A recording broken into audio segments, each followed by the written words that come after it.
नमस्कार, मैं हूं महेंद्र सिंह और आप देख रहे हैं न्यूज शॉट। आप सभी का स्वागत है। बात पॉलिटिक्स की हो रही है, डर्टी पॉलिटिक्स की।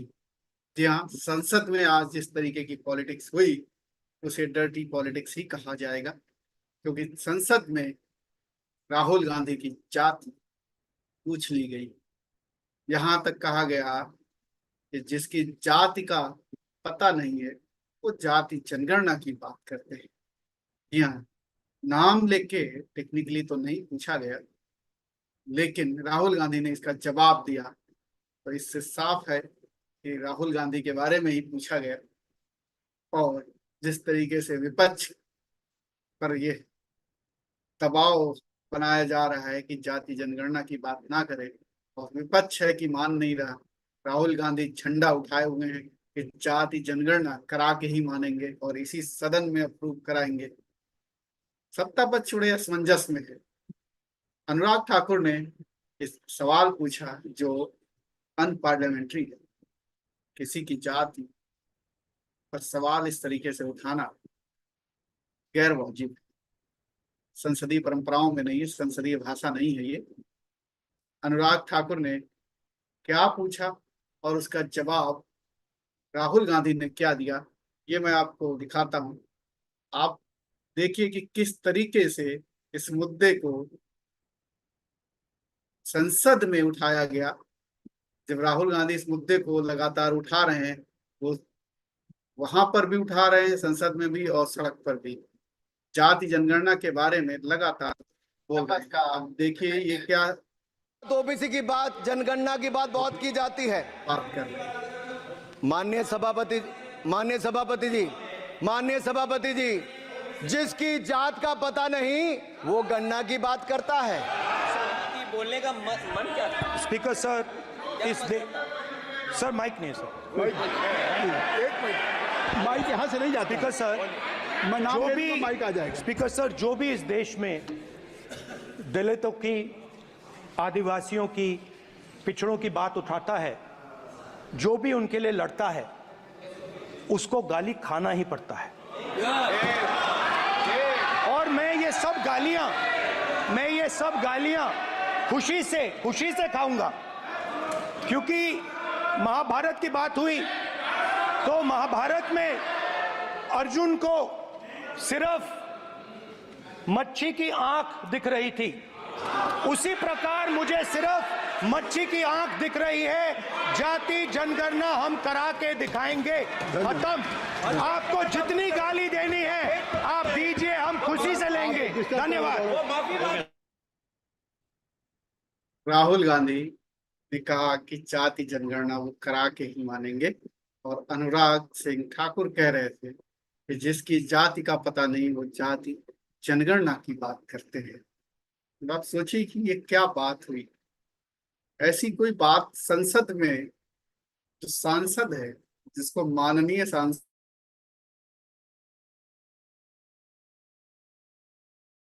कोई भी हो, कह रहा हूँ राहुल गांधी हो या कोई भी हो, किसी के बारे में इस तरीके की पर्सनल टिप्पणी करना है, ये कहाँ की संसदीय भाषा है? ये कहीं कतई नहीं है। वो चाहे कांग्रेस की तरफ के लोग उधर की तरफ के लोगों को करते हो या उधर के लोग इधर की तरफ, ये गिरता हुआ स्तर है। और समाज में जिस तरीके से गिर रहा है, इस तरीके का स्तर बातचीत का, वो संसद में देखिए रिफ्लेक्ट हो रहा है। तो इस तरीके की बात बिल्कुल नहीं होनी चाहिए।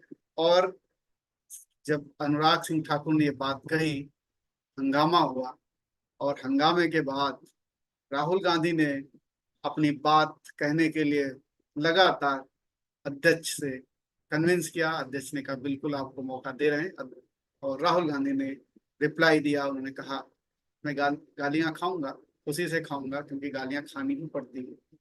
अखिलेश यादव ने, लेकिन समाजवादी पार्टी के मुखिया अखिलेश यादव ने अनुराग सिंह ठाकुर को करारा जवाब दिया।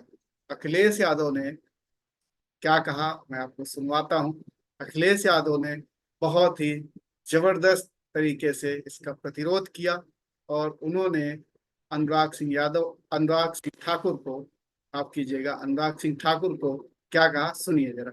माननीय मंत्री रहे हैं, बड़े दल के नेता हैं, मंत्री रहे हैं, बड़ी बात कर रहे थे। मैं महाभारत, शकुनी, ये सब बातें कह रहे थे, दुर्योधन तक यहाँ ले आई है।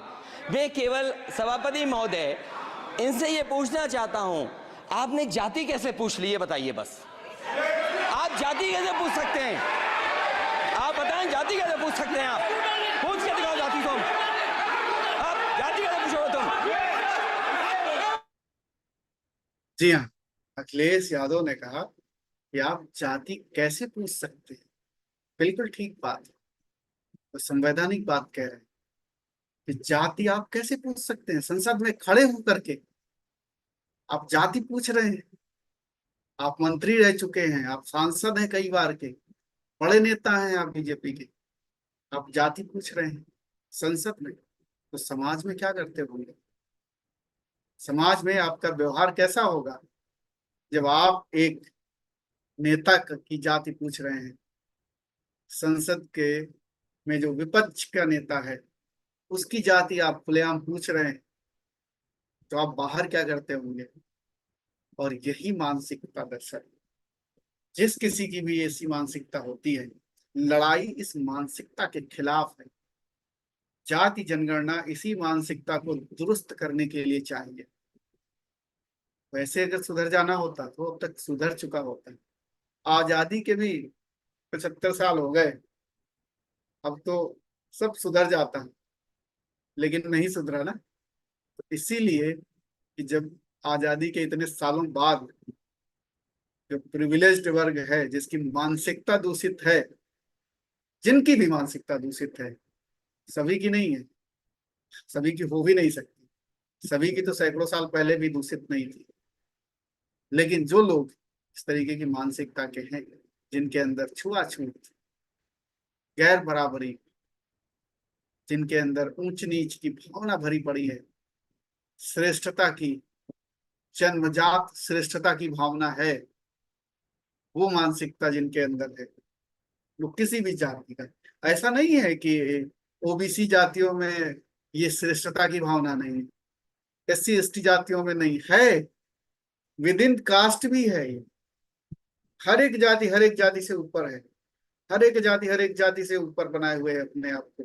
तो ये जो मानसिकता है, ये दूषित मानसिकता, इसे दूर करना जरूरी है। और इसीलिए जो सबसे वंचित समाज है, जो सबसे शोषित है, निचला तबका, वहां से भागीदारी शुरू करनी पड़ेगी। उनको भागीदारी देने की जरूरत है, क्योंकि वही सबसे ज्यादा पीड़ित हैं, प्रताड़ित हैं। तो सबसे पहले एकदम नीचे के स्तर से शुरू करना होगा, जो सबसे अंतिम पायदान में है। और जाति जनगणना उसी तबके के लिए है, उसी समाज को आगे लाने के लिए, मेन स्ट्रीम में लाने के लिए, उसकी भागीदारी सुनिश्चित करने के लिए जाति जनगणना बहुत जरूरी है। जिस तरीके से हमारी मानसिकता दूषित है, उस मानसिकता को करेक्ट करने के लिए भागीदारी बढ़ानी पड़ेगी, संवैधानिक तरीके से वो हक देना पड़ेगा और वो आरक्षण देना पड़ेगा। आखिर जाति जनगणना को लेकर के परेशानी क्या है अनुराग सिंह ठाकुर? ऐसी ऐसी क्या ऐसा क्या खजाना है जो छिन जाएगा जाति जनगणना हो जाएगी तो? एनिमल्स की जनगणना होती है, सामानों की की गणना होती है, आपके यहाँ क्या क्या सामान है, कितने जानवर हैं, कितने मकान हैं, सबकी गणना होती है। बस कास्ट सेंसस नहीं होता है, और उसमें भी ओबीसी जातियों का नहीं होता है, एससी एसटी का होता है। ओबीसी जातियों का नहीं, धर्म का की गणना होती है, कितने लोग धार्मिक आधार पर कितने कितने। या तो कुछ मत कराइए, सब बंद कर दीजिए और कानून लाइए कि कास्ट एबॉलिस्ट की जाती है, जाति को खत्म कर दीजिए संविधान में। बाबा साहब अम्बेडकर जाति को खत्म करने के लिए लाए थे। उनका मानना था कि संविधान को बनाते वक्त ही जाति को खत्म कर दिया जाए, एबॉलिश कर दिया जाए। लेकिन तब के लोग, जिनके कंधों पर इस देश की और संविधान को लिखने की जिम्मेदारी थी, उन्होंने विरोध किया, बाबा साहब के उस प्रस्ताव को नहीं माना, विरोध किया, वरना कास्ट एबॉलिश हो चुकी होती। हालांकि असमानता को दूर करने के, असमानता को खत्म किया गया संविधान में, बावजूद इसके असमानता है। जाति को खत्म कर दिया जाता है तो ये असमानता दूर हो जाती है। तो इस तरीके से तब कोई जाति के आधार पर ना कोई सर्टिफिकेट बनता है, ना जाति के आधार पर कोई ऊंच नीच की बात कर सकता था, क्योंकि जाति का टाइटल ही नहीं लगता। कोई जाति का टाइटल नहीं, सब जाति खत्म, सारे टाइटल खत्म। कोई क्या लगा रहा, कोई क्या लगा रहा, तो वो सब बंद। नाम के आगे कोई टाइटल नहीं लगेगा। अब कर दीजिए ये व्यवस्था, अपने आप आधी से ज्यादा जो समस्या है दूषित मानसिकता है वो खत्म हो जाएगी। मानसिकता तो यही है कि दिमाग में वो दूषित भावना भरी हुई है कि जन्म से हम श्रेष्ठ हैं। वो जन्म से जो श्रेष्ठता, जन्मजात जो श्रेष्ठता है वो हर जाति में पाई जाती है। वो जन्मजात श्रेष्ठता वो अपने से नीचे का एक ढूंढ लेता है कि ये जाति फला जाति हमसे नीचे है। वो चाहे ओबीसी समाज के अंदर हो, चाहे SC ST समाज के अंदर हो, चाहे फॉरवर्ड्स के अंदर हो, तो सब में एक जाति दूसरे जाति से नीचा ढूंढ लेगी, ये फला जाति हमारे से नीचे है, हम तो इनसे ऊपर है। ये भावना, ये जो इंसान के अंदर ये दूषित मानसिकता है, लड़ाई इसके खिलाफ है। और इसलिए जरूरी है कि रिप्रेजेंटेशन उस वंचित समाज को पॉलिसी मेकिंग में मिले, जिससे कि ये गैर बराबरी दूर हो, ये भेदभाव दूर हो। क्योंकि जब भागीदारी मिलती है तो फिर ये सारे मायने खत्म हो जाते हैं, ये सारी पॉलिटिक्स खत्म हो जाती है, गैर बराबरी खत्म हो जाती है। तो जरूरी है और इसीलिए जातिगत जनगणना चाहिए। अब आप देखिए बीजेपी का बिहार में जाति जनगणना हुई और वो विपक्ष में थी बीजेपी। जाति सेंसस हुआ और जाति सर्वे हुआ, और जाति सर्वे में बीजेपी विपक्ष में थी, बावजूद इसके विरोध नहीं किया। और अब तो सत्ता में है, वहां पर भी, वहां पर रिजर्वेशन लागू हुआ, विरोध नहीं हुआ। हाई कोर्ट से खारिज हुआ और सुप्रीम कोर्ट ने हाई कोर्ट के फैसले को मोहर लगाई। बीजेपी वहां पर कुछ और रुख रखे हुए, कर्नाटका में कुछ और रुख है, केंद्र में कुछ और रुख है, हर जगह अलग अलग रुख है। भाई डिसाइड कर लो कि आप चाहते क्या हो। प्रधानमंत्री जी कहते हैं कि हम ओबीसी हैं, अपने आप को ओबीसी बताते हैं, और ये कहते हैं कि हमने सबसे ज्यादा ओबीसी मंत्री बनाए। बहुत अच्छी बात है, आप इस पर भी एक बार रुख अपना प्रकट कर दीजिए कि आपकी पार्टी की नीति क्या है। कास्ट सेंसस कराना चाहते हैं या कास्ट सेंसस के अगेंस्ट है, क्लियर करिए, क्लियर होनी चाहिए। अभी जिस तरीके से ऐतिहासिक भूलें करती हुई, क्योंकि पास्ट बहुत ब्राइट नहीं है कांग्रेस का, लगातार नेहरू जी से उठा करके राजीव गांधी जी तक, पी चिदम्बरम तक, मनमोहन सिंह का बयान तो ऐसा नहीं है कोई, लेकिन राजीव गांधी का, इन सभी लोगों के बयान कांग्रेस का नीतिगत फैसला रिजर्वेशन के खिलाफ रहे, कास्ट सेंसस के खिलाफ रहे। 2011 में कास्ट सेंसस शुरुआत की, आंकड़े जारी नहीं किए, इनिशियल जो आंकड़े आ गए थे वही जारी कर देते। कहा गया कि जहाँ कहीं चुनाव हो रहे थे, कहीं ये प्रॉब्लम थी, कहीं वो प्रॉब्लम थी, वहां से रिक्वेस्ट आई कि अभी जारी मत कीजिए, हमने जारी नहीं किए। पूरी कंप्लीट 2014 में हुई, जब बीजेपी की सरकार आ गई, और बीजेपी की सरकार ने चुपचाप उस फाइल को बांध के रख दिया, कहीं वो डेटा ही नहीं रिलीज किया। तो इस तरीके से कम ना कीजिए। कांग्रेस का भी वही रुख रहा है और बीजेपी का भी वही रुख रहा है। अगर बीजेपी का सेंसस के फेवर में है या थी, तो बीजेपी को 2014 की जो रिपोर्ट आ गई थी उसको अब तक सार्वजनिक कर देना चाहिए था। 10 साल हो गए, नहीं किया आपने। 2021 का सेंसस भी नहीं कराया।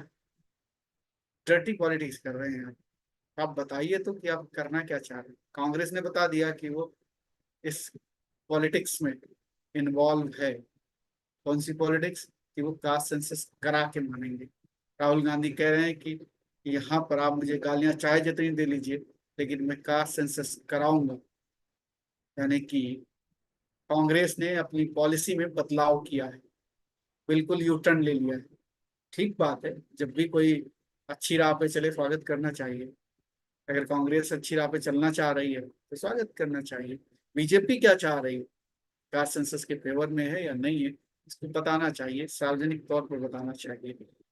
क्योंकि ये बहुत बड़े एक सोशल इशू को सॉल्व करेगी। सोशल जस्टिस की बात है। कास्ट सेंसस सिर्फ कास्ट सेंसस आंकड़े सिर्फ किताबों में रखने के लिए, कॉपियों में, फाइलों में रखने के लिए नहीं। वो जब आंकड़े आएंगे तो सोशल जस्टिस की बात की जाएगी, भागीदारी की बात की जाएगी। तो बीजेपी क्या चाहती है उसको बताना चाहिए। कांग्रेस ने स्पष्ट कर दिया लेकिन बीजेपी ने स्पष्ट नहीं किया। ढुलमुल रवैया है, कभी इधर हाँ कभी उधर ना। तो ये अब ऐसा लग रहा है कि कांग्रेस के चक्रव्यूह में बीजेपी फंस गई है। बीजेपी को अब वो चक्रव्यूह तोड़ के बाहर आके बताना होगा, क्योंकि नहीं बताएंगे तो सियासत कैसे करेंगे, सियासत हो नहीं पाएगी। क्योंकि अब जो नया दौर है, जो इंटरनेट का दौर है, जहाँ पर ज्ञान की गंगा बह रही है, जहाँ पर हर व्यक्ति जानता है कि उसको उसके साथ ऐतिहासिक तौर पर कितनी नाइंसाफी हुई है, अब सब पढ़ने को मिल रहा है। तो एजुकेशन से पीढ़ियां सुधर रही हैं। एजुकेशन से आने वाली पीढ़ी जान पाएगी कि उनके साथ हजारों साल से किस तरीके से, महिलाओं के साथ हजारों साल से किस तरीके से प्रताड़ना हुई, उनको अधिकारों से किस तरीके से वंचित रखा गया। तो वो सब तब सामने आ रहा है। इसलिए जरूरी है कि अपना रुख बदलो, बताओ कि आप वही पुरातन पंथी हो, उन्हीं विचारों को लागू करना चाहते हो, और वही विचार जो आपके अंदर हैं अभी साफ नहीं हो रहे, जो जाले लगे हुए हैं दिमाग में वो भी साफ नहीं हो रहे हैं जाले वो। तो आप बताओ, जनता को सामने बताओ, आके जनता के दरबार में जाओ। जनता आपको चुनेगी तो आपके विचारधारा पर मोहर लगेगी, जनता उन्हें चुनेगी तो उनकी विचारधारा पर मोहर लगेगी। ये जनता निर्णय करेगी। आप स्पष्ट तो बताइए, आप गोल मोल मत करिए कि कहीं हाँ कहीं ना। ये अब चलने वाली नहीं है पॉलिटिक्स।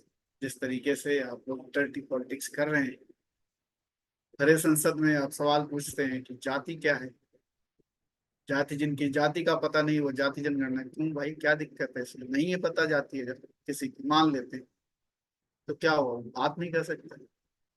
ये कहीं लिखा हुआ है कि फला जाति का आदमी ही जाति जनगणना की बात करेगा? जो ओबीसी समाज के नहीं है लोग, जो दलित समाज के नहीं है लोग, वो जाति जनगणना की बात नहीं करते हैं क्या? बिल्कुल करते हैं। ये कहाँ लिखा हुआ है? आप मंत्री रहे हैं, संवैधानिक पद पे रहे हैं, आपको इतना भी नहीं पता है? तो बोलते वक्त कम से कम मर्यादा का ध्यान रखें किसी के बारे में। जब आप इतने बड़े ऊंचे दर्जे के मंत्री रह चुके हैं, सांसद हैं, मर्यादा भी आपको ज्यादा ही रखनी पड़ेगी। आप लोग क्या सोचते हैं दोस्तों? क्या इस समाज से गैर बराबरी, भेदभाव, जातिवाद ये खत्म होना चाहिए? सबको अधिकार मिलने चाहिए, महिलाओं को अधिकार मिलने चाहिए, समाज में समानता आनी चाहिए, बुराइयां दूर होनी चाहिए, जाति जनगणना होनी चाहिए, और जाति जनगणना करा करके सबको समान भागीदारी देनी चाहिए। जो वंचित समाज रह गया, जो जिसको जरूरत है खड़ा करने के लिए, सहारे की जरूरत है, वो क्या देना चाहिए या नहीं देना चाहिए? आप क्या सोचते हैं? हमें कमेंट करके जरूर बताइए। फिलहाल आज की विवेचना में इतना ही। जो लोग नए हैं उनसे आग्रह करूंगा इस चैनल को सब्सक्राइब कर लें और अपने दोस्तों के साथ शेयर करें। फिलहाल इतना ही। नमस्कार।